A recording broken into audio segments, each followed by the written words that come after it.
परमहंस सद्गुरू स्वामी मकरंदनाथ महाराज यांचं प्रवचन 12 जानेवारी। विषय सेवनाबाबत सावधानता। एखादा साधक परमार्थ करायला लागला की त्याने विषय सेवन करू नये अशी काही मंडळींची अपेक्षा असते।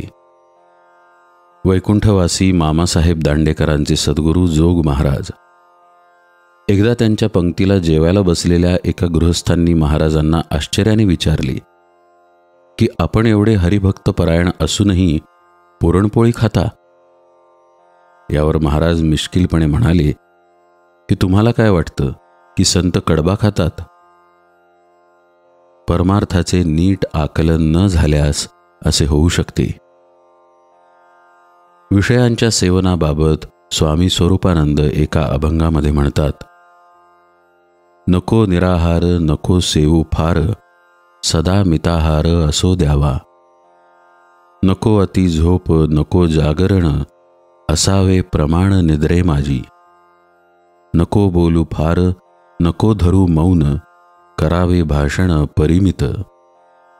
संयमी जीवन बाणता सहज, स्वामी म्हणे तुझ योग सिद्धी।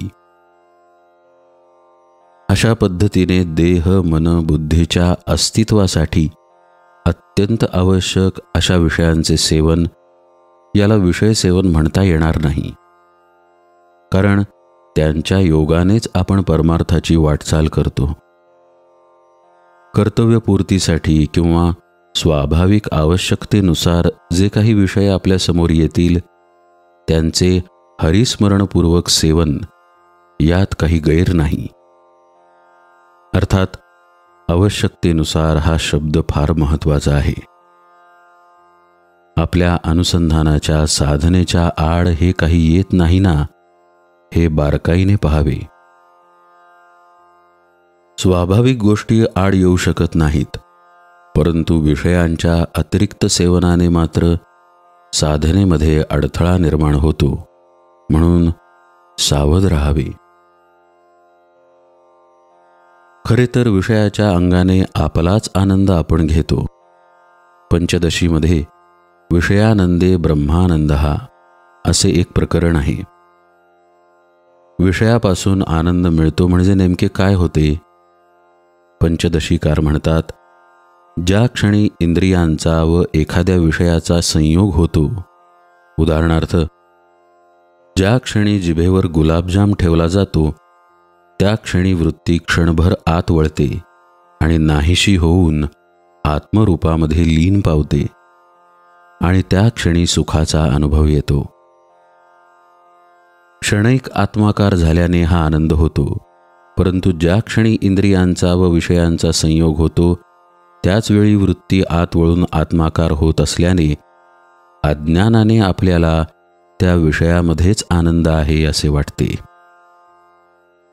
स्वामी माधवनाथ हे सांगताना नेहमी श्रीखंडाचे उदाहरण द्यायचे। श्रीखंडामध्ये जर सुख असते तर कितीही वाट्या श्रीखंड खाल्ले तरी आपण नको म्हटले नसते, पण तसे होताना दिसत नाही। म्हणजे विषयांमध्ये आनंद नसून आपलाच आनंद आपण विषयांच्या अंगाने घेत असतो, असे स्वामीजी म्हणत असत। पंचदशीकारांनी खूप उंचीवरून विषयानंदे ब्रह्मानंदः असे म्हटले आहे। सदैव आत्मानंदामध्ये निमग्न असलेल्या महापुरुषाची ही स्थिती असते। साधकाने मात्र श्री समर्थ म्हणतात त्याप्रमाणे शबल विषय तो त्यागणे, शुद्ध कार्याकारण घेणे। अशा पद्धतीने देहमनबुद्धी निरामय शुद्ध राहील असे धर्म्य विषय सेवन करावेत। अशुद्ध व अधर्म्य विषयांचा त्याग करावा, म्हणजे सहजच सत्वगुणाची अधिकाधिक वृद्धी होऊन त्याची आत्मानंदाकडे वेगाने वाटचाल होऊ शकेल।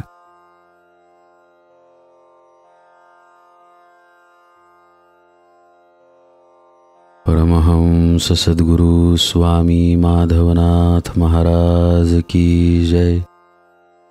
सब संतन की जय। जय जय रघुवीर समर्थ।